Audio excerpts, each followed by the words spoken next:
Ito, tanggap tayong report sa labas ng impilang kung sa Bulacan Tarlac Vice Governor Estelita Aquino. Binisita ang 127 PDL sa Paniki District Jail. Narito ang balita ni Jude Briones. Target on air. Live report. Personal na binisita ni Tarlac Vice Governor Estelita Aquino ang 127 persons deprived of liberty na kasalukuyang nakapiit sa BGMP Paniki District Jail bilang bahagi ng pagsisikap na matiyak ang kanilang kalagayan, kalusugan at kapakanan habang nasa kustodiya ng pamahalaan.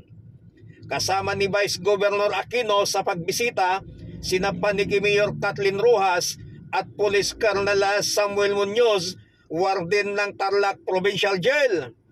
Kabilang sa layunin ng pagbisita ang pagtukoy sa mga pangangailangang medikal ng mga PDL at pagtiyak na nabibigyan sila ng nararapat na atensyon at suporta. Bilang bahagi ng koordinasyon ng mga lokal na pamahalaan, nakatakda ring magsagawa ng medical at dental mission para sa mga PDL na pangungunahan ng pamahalaang panlalawigan ng Tarlac at pamahalaang bayan ng Paniki. Ayon sa pamunuan ng Paniki District Jail, sa pangunguna ni Jail Chief Inspector Rex Dajay, Acting District Jail Warden, mahalagang hakbang ang naturang inisyatiba upang mapangalagaan ang kalusugan at kapakanan ng mga PDL.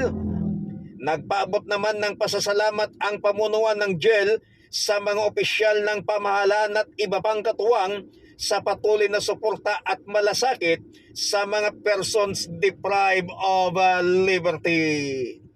Mula dito sa bayan ng Paniki, Tarlac, Jude